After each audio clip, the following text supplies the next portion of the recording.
Sasuke AKB1, and the Wolfers Band. The Wolfers Band's behind the camera, but he and I will show you how to drift on a bike.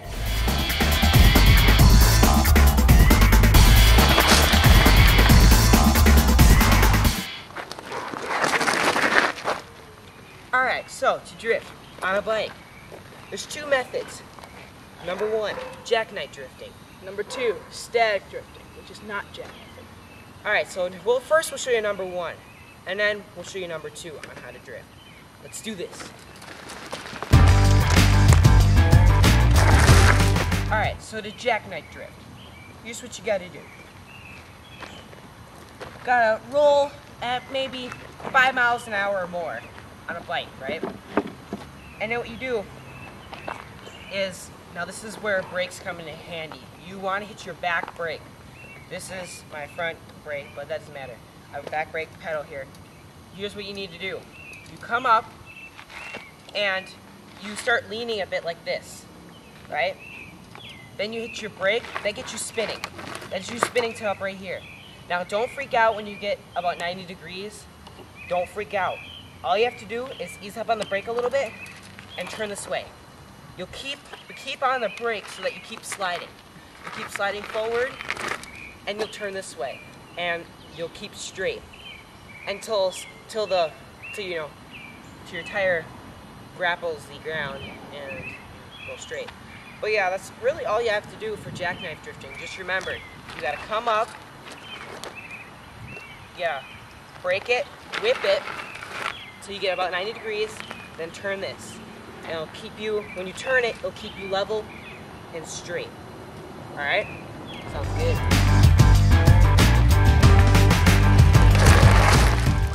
Alright, how to static drift. Alright, you're gonna come up rolling about 5 miles an hour or more, just like B1 said. And then you're gonna wanna hit your back brake, not your front brake, your back brake. If you have a BMX bike, this will be the pedal brake. Otherwise, it should be the right hand brake, right here. Alright, you hit your back brake, and you can turn or lean.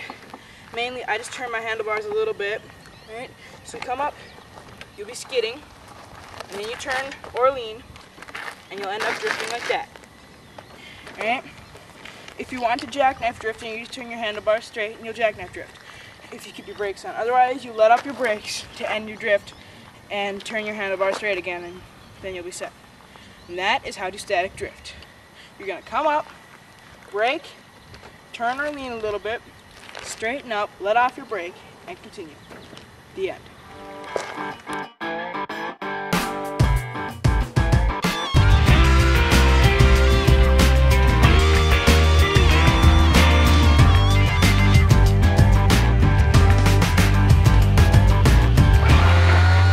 Alright, so the jackknife drifter on corners. This one takes a little bit more skill. Here's what you gotta do. When you come up to the corner, start turning into the corner. Okay, you wanna go wide a bit, then you wanna turn into the corner. It depends on how sharp it is, but you basically wanna turn halfway into the corner. Okay, for example, this corner, it's a 90-degree corner, a rounded 90-degree corner. What you need to do is when you come around, and you're about halfway between this angle, like, you know, about 45-degree angle in between the curve. You gotta do is, then you hit the brake. You just do like I told you early on in this video. You hit the brake, you slide, and you gotta do this fast. You gotta slide out your bike as fast as you can. Once you slide it out, you turn, and now you want to turn it so that you keep going the way that the road wants you to.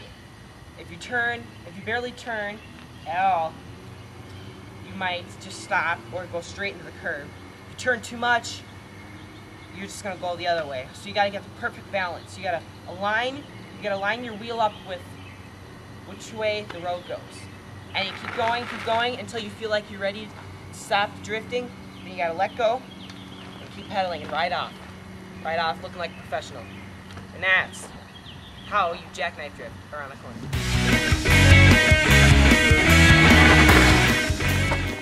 How to static corner drift. Alright, first you come at the corner rolling pretty fast, just like how you jackknife corner drift. And then you sort of lean into your corner and turn. So you're turning like regular on your bike, right? And you hit your brakes hard. Again, your rear pedal brake if you have a BMX, or your right hand brake if you don't have a BMX. And you let your bike kind of slide out. And if you feel like you're gonna fall, you can put your foot down, like so. But otherwise, just keep rolling with the drift.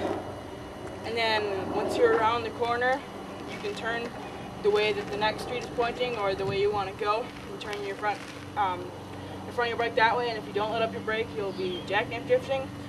But if you do let up your brake, then you'll have static drifted around the corner. So you come around the corner, rolling pretty fast, slam on your rear brake, skid around the corner. Once you're ready to continue in your new direction, then you let up your brake, turn your handlebars. And that is how to static drift around a corner. Notice, we are doing this on dirt roads. Asphalt roads are much different. We will cover that next. How to static drift across a straight up pavement surface. Alright, you're going to want to come up along your surface to where you want to drift. And you're going to want to lean hard to hit your brakes. You want to hit your brakes first and then lean hard into your drift. Alright? Your bike will slide, just not as much. You need to be going 7 to 10 miles an hour in order to get a good one. Otherwise, you're not going to get anything. Right? Hit your back brakes, your pedal brakes if you're on a BMX, or your hand brakes if you're on something else. Alright? And then you lean hard and turn a little bit into your drift, like so. Alright? You'll start drifting, you'll start skidding, and then you need to turn harder, lean, and then you will start going sideways. But not as hard as you would if you were on a dirt surface. Remember, asphalt hurts a lot more than dirt, so if you fall, you're going to be in pain. So don't fall. Be careful. If you feel you're going to fall, put your foot down and then push yourself back up and end your drift. That's what I sometimes do. That's what everybody does. It's the way to end it safely. Otherwise, you can just jump off and land running. But then you will not look as cool. Alright? That is how to static drift on a straight up paved surface.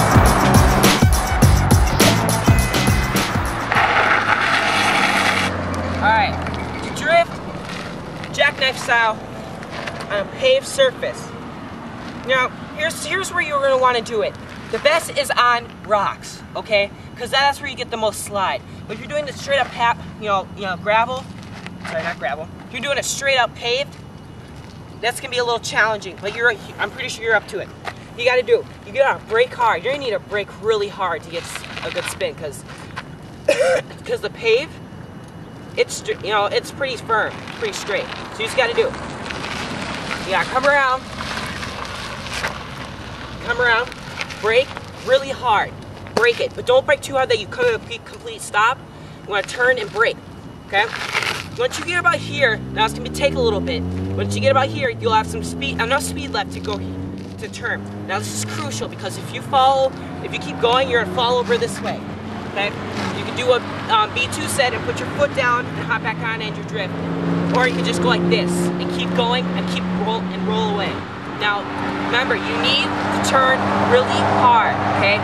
If you don't turn really hard, you're not gonna get enough drift. If you turn too hard, then you're just gonna go falling over, okay? So remember, you gotta get a perfect balance. Now, that's why I recommend using loose rocks. Find a good area with loose rocks and drift on it. Because if you use loose rocks, you're gonna be able to slide easier. And that is how you jackknife drift on a straight up gravel.